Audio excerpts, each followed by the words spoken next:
What's up, y'all? It's Kinyo here. I'm just gonna react a little bit to this latest episode. Let me turn my mic up. This latest episode of the Nine Club. Why? Because Nine Club's awesome, and I know even within this little clip, this random little segment, there's gonna be something awesome. Let's check it out.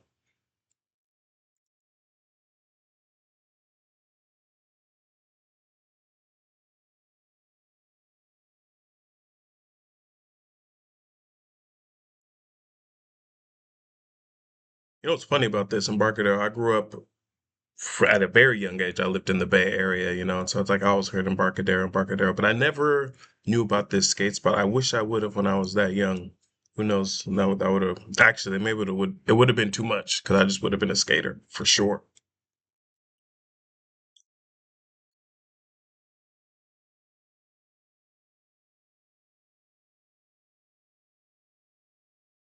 Also, it's not very often that you see the SF, the SF on people. San Francisco Giants team, which I remember I saw one game of them at Candlestick Park before they moved to their what, 3 Com Park or whatever. They probably moved since then too. I'm talking at least 25 years ago.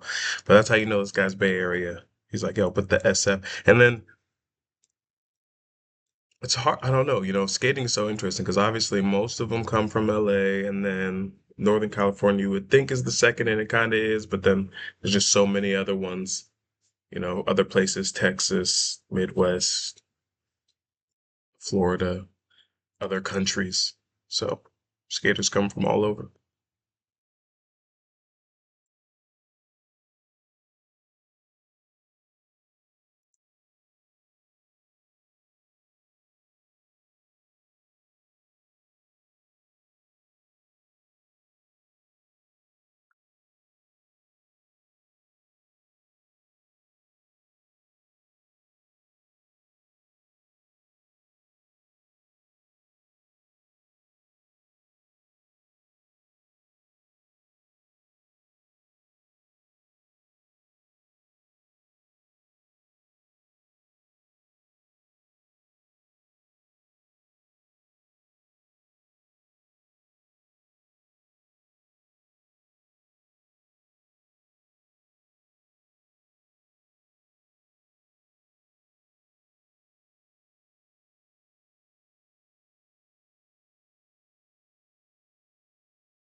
Hello.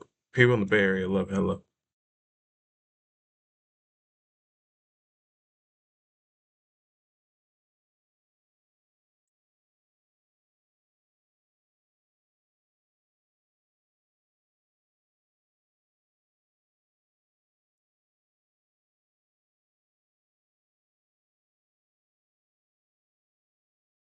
We get Chris Roberts logo popping up right now. Now I'm split. It's his show. My name should pop up right now at Kinyo HQ.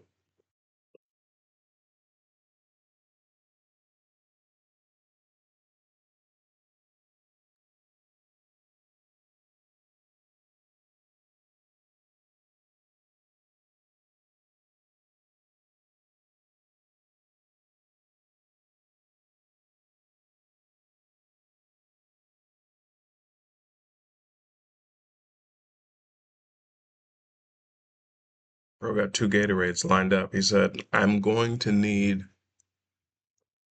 to get my electrolytes up during this interview.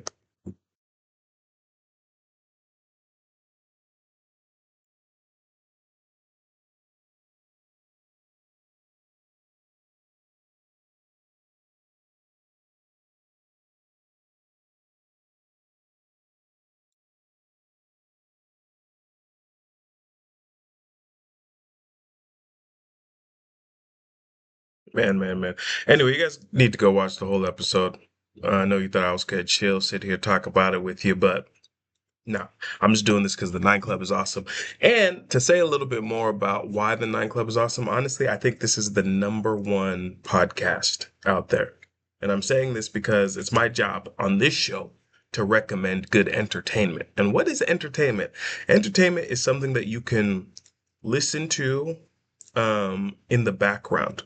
Um, of your life, basically, right? It's like this isn't what I do all day, right? So it's interesting to me. Um, and even if it is kind of like what you do, it's just supposed to be a complement to how you go through life. And I think one thing about skaters is they have the highest level of authenticity, I think, in media, and just in general. Because I think that the part of that comes from, I think skateboarding is probably one of the most intellectually satisfying things that you can do.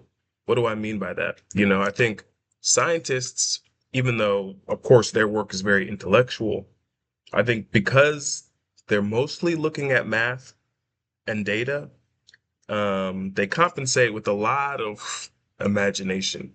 And that's why some people find it very difficult to take scientists seriously. And even right now, it seems like almost half the world sometimes, or more actually, doesn't believe in some things that are just like literal scientific definitions because they don't know how to take scientists because they come off from a lot of different ways and they don't understand the difference between science and somebody, and then the other work that scientists have to do, which is to communicate very difficult things to society. And the gap there makes certain people skeptical and then whatever they don't believe. But with skateboarding, it's very straight up. I don't think they even articulate the intellectual aspect of what they do. They just do it, and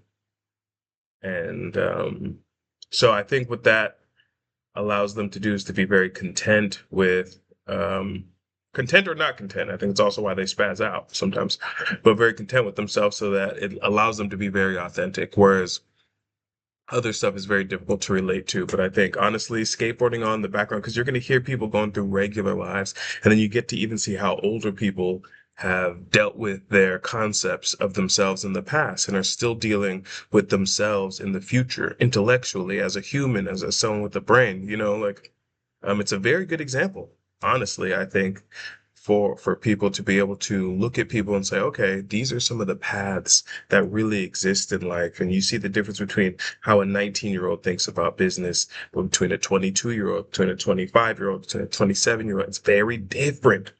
That's one thing that I think sets a lot of people up in bad situations and where entertainment is supposed to fill the gap with, where it's just like, this life is very fast. It's very confusing. What do all these, to get a good frame of reference of what does it really mean to be 30? What does it really mean to be 40? What does it really mean to be 50? What does it really mean to be 50? And you really get to see the different stages of creativity, energy, and all that stuff by listening to skateboard podcasts. So if you do not listen to the Nine Club, you need to add it to your all day podcast listening. Listen to it anytime you're not doing anything else and you're just driving or anything like that. Nine Club on in the background. It's going to make you a better entrepreneur, more grounded, lots of stuff. But anyway, guys, this is Kinyo. Go ahead, like and subscribe and share and tell your friends and your family and your uncles and your aunties and your nephew and your nephew's friend and the friend that your nephew's friend invited to the barbecue whose mom was dating your uncle's niece's first grade teacher's brother. Tell the brother as well. All right. See you guys later.